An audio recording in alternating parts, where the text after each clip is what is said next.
Imagine a man born under the streak of a celestial traveler, a comet that visits Earth only once every 75 years. Now imagine that same man, decades later, looking up at the night sky and pointing to the heavens, declaring that when that fiery star returns, his soul will depart with it. This is not a work of fiction or a Gothic legend.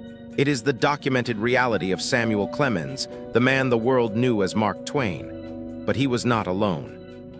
From the halls of the White House to the quiet studies of mathematicians, history is haunted by men who saw their own end reflected in the mirror of time long before the clock struck midnight.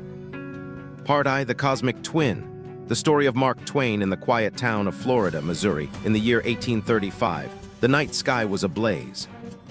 Halley's Comet, a magnificent ball of ice and fire, was making its scheduled appearance in the inner solar system. On that very night, November 30, a boy named Samuel Langhorne Clemens was born. Growing up, Samuel was a creature of restless energy. He was a riverboat pilot, a journalist, a humorist, and eventually the literary lion of America. But beneath the wit and the white linen suits lay a man deeply attuned to the rhythms of the universe. He often spoke of his birth not as a biological event, but as a cosmic alignment. By 1909, Mark Twain was an old man, weary of the world but sharp of mind. His life had been a series of triumphs and devastating heartbreaks, the loss of his wife, Olivia, and his beloved daughters. He felt the weight of the years, and he began to look toward the horizon for his old friend, the comet. In a conversation that would later become the stuff of legend, Twain remarked to his biographer, Albert Bigelow Paine, "I came in with Halley's Comet in 1835. It is coming again next year, and I expect to go out with it. It will be the greatest disappointment of my life if I don't go out with Halley's Comet." The Almighty has said, no doubt, "Now here are these two unaccountable frauds. They came in together, they must go out together." The world laughed, thinking it was just another piece of Twain's signature wit. But Twain wasn't joking. He was tracking the celestial mechanics. He knew that the comet was due to reach its perihelion, the point closest to the sun, in April 1910. As the spring of 1910 approached, Twain's health began to fail. He suffered from angina pectoris, a painful heart condition, yet his spirit remained tethered to the sky. On April 20, 1910, Halley's Comet emerged from the sun's glare, becoming visible to the naked eye. It was at its brightest, its long, ethereal tail stretching across the constellations. The very next day, on April 21, 1910, as the comet reached its peak brilliance in the heavens, Samuel Clemens breathed his last. He had entered the world with the fire in the sky, and he left it as the fire returned. The precision was staggering, a mathematical certainty that defied the randomness of death. Part II, the President's Funeral, Abraham Lincoln's prophetic dream while Twain's prediction was cosmic. Abraham Lincoln's was visceral and haunting. The setting was the White House, April 1865. The American Civil War was drawing to a close, and the burden of a fractured nation rested on Lincoln's weary shoulders.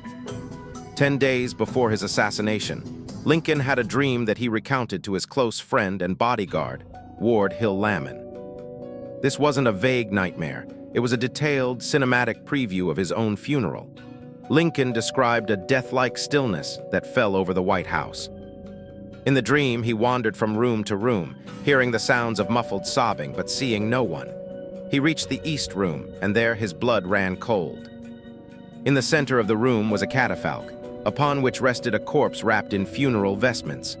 Around it stood a throng of people, their faces shielded, weeping uncontrollably. "Who is dead in the White House?" Lincoln asked one of the soldiers standing guard. "The president," the soldier replied. "He was killed by an assassin." Lincoln awoke in a cold sweat. He told Lamon that the dream strangely annoyed him, but he tried to dismiss it with his usual stoicism. However, on the morning of April 14, 1865, Lincoln's mood was unusually somber. He told his cabinet members that he had another dream, of being on a singular, indescribable vessel, moving with great rapidity toward a dark and nearly silent shore. That evening, he went to Ford's Theater.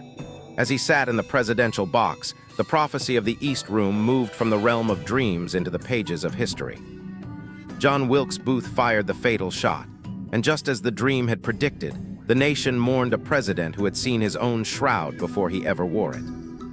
Part III. The mathematician of mortality, Abraham de Moivre. If Twain used the stars and Lincoln used dreams, Abraham de Moivre. A brilliant 18th century French mathematician, used logic.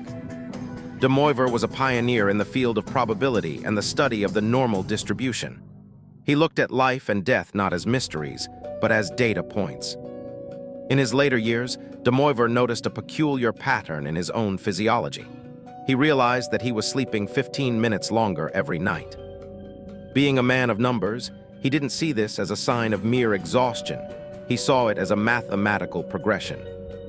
He calculated that the sum of these extra 15 minutes would eventually reach 24 hours.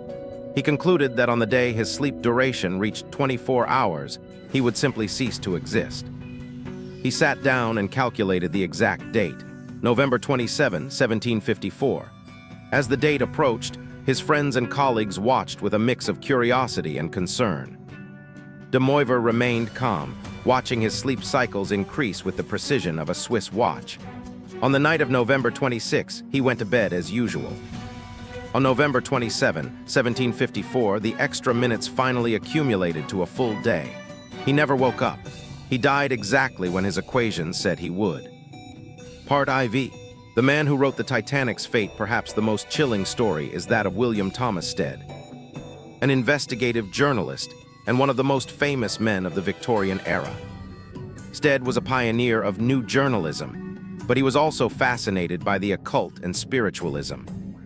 In 1886, decades before the RMS Titanic was even a blueprint, Stead wrote a fictional story for the Pall Mall Gazette about a mail steamer that collided with another ship. In his story, many passengers drowned because there were not enough lifeboats. He ended the article with a prophetic warning. This is exactly what might take place if liners are sent to sea short of boats. In 1892. He followed this up with another story about a ship called the Majestic that hit an iceberg in the Atlantic. In April 1912, Stead was invited to New York for a peace congress. He boarded the most magnificent ship ever built, the Titanic. As the ship struck the iceberg on that fateful night of April 14, Stead did not panic. Survivors reported seeing him calmly helping women and children into lifeboats. The very lifeboats he had warned were insufficient 26 years earlier. When the last boat left, Stead was seen retreating to the first-class smoking room. He sat in a leather chair, picked up a book, and waited. He had written his own death long before the iceberg was ever formed. The synthesis, why do we predict our ends? Is it mere coincidence, or is there a hidden architecture to human life? Psychologists call it the self-fulfilling prophecy, where the mind subconsciously steers the body toward a perceived fate. Physicists might point to the block universe theory, suggesting that past, present, and future exist simultaneously. And some minds, like those of Twain or de Moivre, occasionally catch a glimpse of the future page. For these men, death was not an intruder, it was a scheduled appointment. They lived their lives with the certainty of an ending that they themselves had identified. Mark Twain didn't just write stories, he lived one that was tied to the very mechanics of the solar system. Lincoln didn't just lead a country, he walked through the halls of his own afterlife in a dream.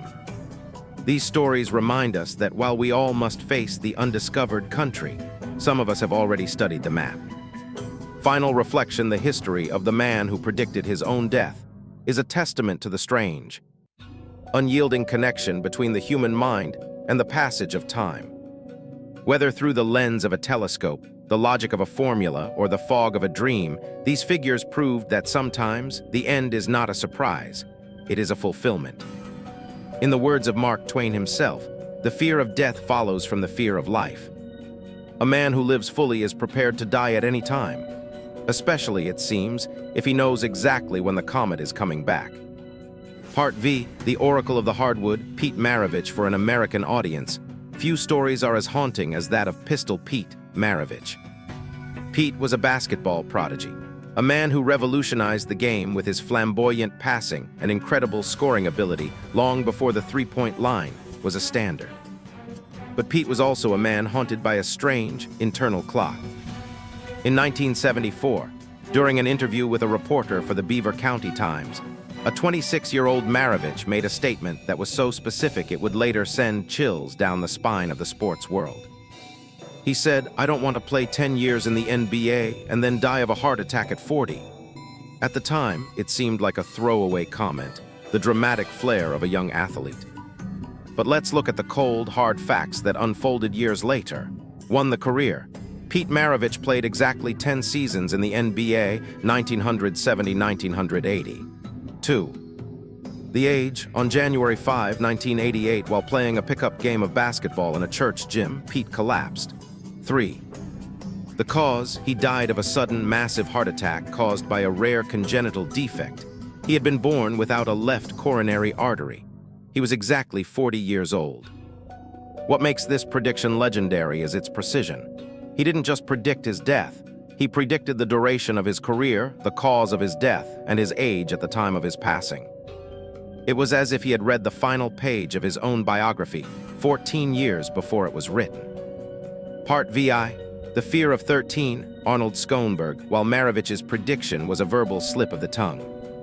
The story of the Austrian-American composer Arnold Schoenberg is one of a lifelong battle against numerical fate.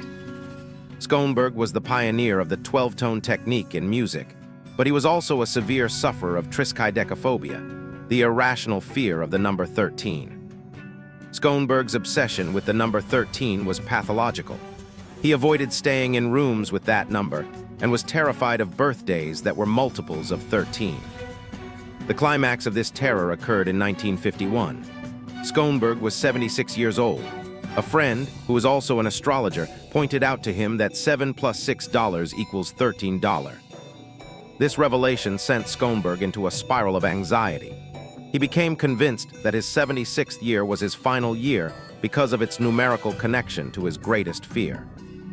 On Friday, July 13, 1951, Schoenberg stayed in bed all day, paralyzed by the conviction that this was the end.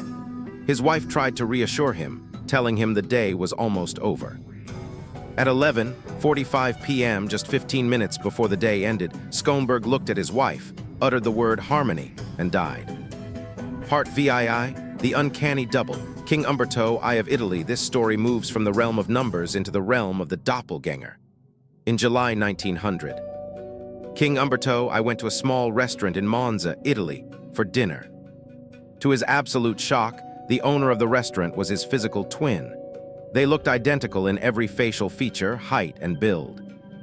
As they began to talk, the coincidences became terrifying. They were both born on the same day in the same year. They were both born in the same town. They both had wives named Margarita. The restaurant owner had opened his restaurant on the same day Umberto was crowned king.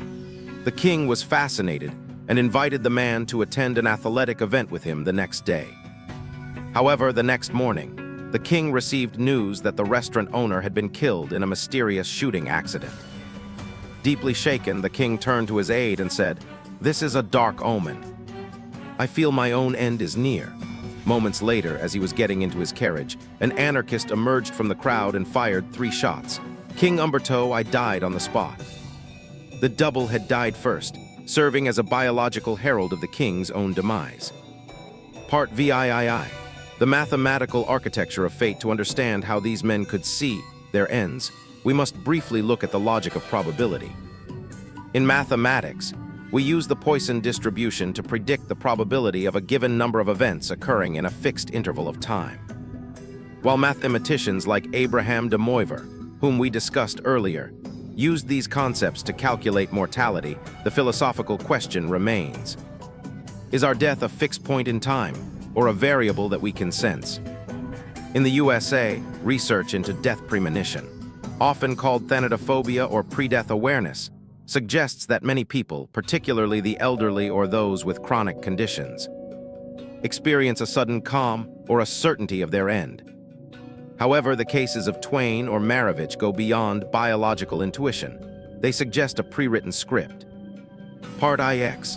The Titanic's ghost writer Morgan Robertson, while W.T. Stead, mentioned in Part IV, died on the Titanic, he wasn't the only one to predict it. In 1898, 14 years before the disaster, an American author named Morgan Robertson wrote a novella titled Futility, or The Wreck of the Titan. Robertson claimed he wasn't a psychic. He just knew about shipbuilding and the dangers of the Atlantic. But the precision of the name and the date remains one of the greatest glitches in the Matrix in literary history. It was as if Robertson had accidentally tuned into a radio frequency from the future. Part X, the philosophy of the final chapter. What do these stories tell us? For an international audience, they bridge the gap between Western rationalism and Eastern fatalism. In the West, we often view time as a straight line where the future is unwritten. In these stories, time appears to be a circle or a completed book where the beginning and the end are already printed. Whether it is Mark Twain's Comet, Lincoln's Dream, or Marevich's casual comment, these men remind us that the human consciousness might be more unstuck in time than we care to admit. They didn't just die, they completed a pattern. The legacy of the Predictor's history books remember these men for their deeds, Twain for Huckleberry Finn, Lincoln for the Emancipation Proclamation. But their most profound contribution might be the mystery they left behind about the nature of existence itself.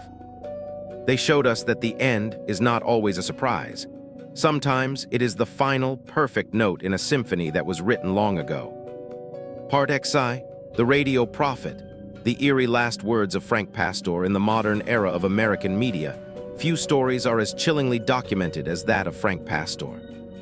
Pastor was a former Major League Baseball pitcher for the Cincinnati Reds, who transitioned into a career as a popular Christian radio talk show host in Los Angeles. On November 19, 2012, Pastor was hosting his usual afternoon show on KKLA-FM. The topic of the day was the soul and the afterlife. During a segment about the unpredictability of life, Pastor made a statement that would haunt his listeners forever. He said, "You guys know I ride a motorcycle, right? At any moment, especially with the way people cross all the lanes of traffic. At any moment, I could be spread all over the 210 freeway." Chinese letter, it seemed like a vivid, perhaps slightly morbid, analogy to illustrate a point about mortality. However, less than 3 hours later, as Pastor was riding his Honda Shadow home on that very same 210 freeway, a woman in a Hyundai drifted across the lanes and collided with him. Pastor was thrown from his bike and suffered major head injuries. He remained in a coma for weeks before passing away. He didn't just predict his death. He predicted the exact location, the mode of transport, and the specific mechanics of the accident, all while being recorded live on air. To the people of Southern California, it remains one of the most direct glitches in the timeline ever broadcast. Part XII, the curse of the 27 Club, cultural foreknowledge in the history of music and pop culture. The 27 Club is often dismissed as a coincidence. But for the artists involved, it often felt like a looming deadline. The 27 Club refers to a group of influential musicians: Jimi Hendrix, Janis Joplin, Jim Morrison, Kurt Cobain, and Amy Winehouse, all of whom died at the age of 27. However, the prediction aspect within this group is what makes it historically significant. Jimi Hendrix, in 1965, 5 years before his death, Hendrix recorded a song called The Ballad of Jimmy. The lyrics included, "Many things he would try, for he knew soon he'd die." Now Jimmy's gone, he's not alone. His memory still lives on. 5 years, this he said. He's not gone, he's just dead. He died almost exactly 5 years later at age 27. Kurt Cobain. According to his sister, Mari Cobain, Kurt used to say as a teenager that he wanted to be a superstar musician, get rich, and then go out in a blaze of glory like Jimi Hendrix at 27. He fulfilled every part of that dark ambition. Is this a case of manifestation or destiny? Psychologists suggest that for some, the number 27 became a psychological finish line. They lived their lives with such intensity that their subconscious minds aimed for that specific exit point. Part XIII, the mirror of Robert Louis Stevenson, the author of The Strange Case of Dr. Jekyll and Mr. Hyde, spent his life fascinated by the duality of man and the thin veil between life and death. Robert Louis Stevenson was a man of fragile health, but his death was not caused by the tuberculosis he feared. Shortly before his death in 1894, while living in Samoa, Stevenson became increasingly convinced that he was being watched by a version of himself from the future. He wrote to friends about a sense of impending completion. On the evening of December 3, 1894, Stevenson was talking to his wife and struggling to open a bottle of wine. Suddenly he stopped, clutched his head, and asked, "Does my face look strange?" He collapsed and died of a cerebral hemorrhage within hours. For years, Stevenson had written about characters who faced their other self before dying. In his final moments, he seemed to recognize that he had finally met the Mr. Hyde of his own mortality, a sudden internal rupture that he had spent his entire literary career foreshadowing. Part XIV, the science of precognitive shadows, to provide the information-heavy depth required for this historical account. We must look at the theory of retrocausality in quantum physics. Physicists like John Wheeler, and more recently Hugh Price, have explored the idea that the future can influence the past. In the block universe model, time is not a river that flows, but a solid block where every event, your birth, your first kiss, and your death, already exists at a specific coordinate. When Abraham Lincoln dreamed of his funeral or Mark Twain connected his life to a comet, they weren't guessing, according to this theory. They were experiencing a quantum echo from a coordinate further along the t-axis, time. Part XV, the collective premonition, the SS Arctic and the Titanic beyond individuals. There are historical instances of collective premonition. Before the sinking of the SS Arctic in 1854, one of the worst maritime disasters in American history, multiple passengers reported a feeling of heavy air and impending doom before boarding. Similarly, on the night the Titanic sank, a businessman named J. Canon Middleton had booked a passage, but canceled it because he dreamed 2 nights in a row of the ship, turning turtle in the water. He was not alone. Record books show an unusually high number of cancellations for the Titanic's maiden voyage, compared to other Olympic-class liners of the era. This suggests that sometimes the prediction of death isn't just a personal affair. It's a broadcast that the collective unconscious picks up, but only a few have the courage to listen to. Part XVI, the final hours of the predictors. What was the common thread among these men? Whether it was the mathematician de Moivre or the athlete Pistol Pete, they all shared a certain quietude in their final days. They did not fight against the prediction. Instead, they organized their affairs. They spoke with a clarity that suggested they were no longer living in the now, but were already half-stepping into the then. This brings us to a haunting conclusion. If these men could see their ends, is it possible that the script of our lives is already written? And if so, is the ability to predict our death a gift of preparation or a curse of inevitability? The unfinished story. As we look back at these historical figures, we are left with a chilling thought for our own lives. We often think of death as a thief that comes in the night, unannounced. But for the men in this story, death was more like a scheduled guest. They teach us that the universe is far more connected than our 5 senses allow us to perceive. We are not just drifting through time. We are part of a grand, mathematical, and perhaps even poetic structure. Part XVII, the Requiem of the Soul, Pyotr Ilyich Tchaikovsky. In the winter of 1893, the world-renowned Russian composer Pyotr Ilyich Tchaikovsky began working on his 6th symphony, the Pathétique. Tchaikovsky was a man of deep, often dark emotions, but this work was different. He told his nephew, "I have put my whole soul into this work. I consider it the best and most sincere of all my creations." However, he also confessed that the symphony had a program or a secret story behind it, which he refused to reveal. To those close to him, the music sounded like a funeral rite, a slow, agonizing descent into silence. During the rehearsals, the orchestra members were unsettled by the final movement, which did not end in a grand crescendo, but in a fading heartbeat. Tchaikovsky himself was seen weeping as he conducted. 9 days after the premiere of the Pathétique in St. Petersburg, Tchaikovsky was dead. The official cause was listed as cholera, but the coincidence was too sharp for the public to ignore. He had written a requiem for himself, conducted it for the world to hear, and then, as if the music had drained the last of his life force, he vanished. In the eyes of music historians, Tchaikovsky didn't just write a symphony, he composed the soundtrack to his own departure. Part XVI, The Curse of the Zeros, Tecumseh's shadow on the White House for an audience in the USA. The most haunting collective prediction is known as the Curse of Tippecanoe, or Tecumseh's Curse. Legend has it that after the Battle of Tippecanoe in 1811, the Shawnee leader Tecumseh, or his brother, the Prophet, placed a curse on the American presidency. The prediction was specific. Every president elected in a year ending in 0 would die in office. For 120 years, the prediction held with terrifying mathematical precision. 1. 1840, William Henry Harrison died in office, pneumonia. 2. 1860, Abraham Lincoln died in office, assassinated. 3. 1880, James A. Garfield died in office, assassinated. 4. 1900, William McKinley died in office, assassinated. 5. 1920, Warren G. Harding died in office, heart attack. 6. 1940, Franklin D. Roosevelt died in office, cerebral hemorrhage. 7. 1960, John F. Kennedy died in office, assassinated. Part XIX, the biological clock, the sense of foreboding in medicine in modern clinical psychology. There is a documented phenomenon known as the sense of impending doom.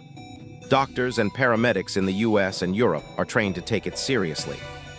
Often, a patient with no visible symptoms of a heart attack or an aneurysm will look at a nurse and say, "I think I'm going to die today."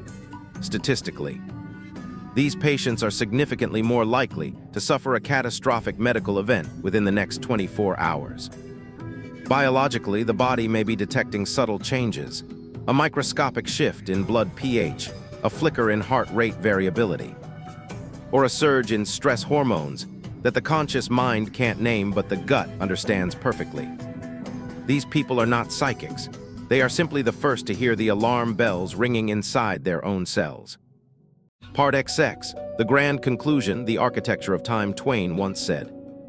The two most important days in your life are the day you are born and the day you find out why. Perhaps, for these men, there was a third day, the day they found out when. We have looked at Twain, who tied his life to the stars, Lincoln, who saw his funeral in a dream, De Moivre, who solved the equation of his own heartbeat, Maravich, who spoke his fate into a microphone, Stead and Robertson, who saw the Titanic in the ink of their pens. What links them all is the rejection of the idea that life is a series of random accidents. Instead, their lives suggest that we exist within a deterministic universe. In physics, if you know the position and velocity of every particle at the moment of the Big Bang, you can technically calculate everything that will ever happen. While Heisenberg's uncertainty principle tells us we can't know everything at the subatomic level, these historical figures seem to have found a macro shortcut. They stood at the intersection of history and mystery, looking through a keyhole into the room where the fates were weaving. The final word, the man who predicts his own death, is a reminder that we are more than just biological machines. We are observers of a grand, celestial play. For most of us, the curtain call is a surprise. But for a few, the poets, the presidents, and the mathematicians, the script is visible long before the lights go out. They didn't just die, they arrived at their destination. And in doing so, they left behind a trail of breadcrumbs for the rest of us, suggesting that perhaps, just perhaps, the universe knows exactly what it's doing. Thanks for watching.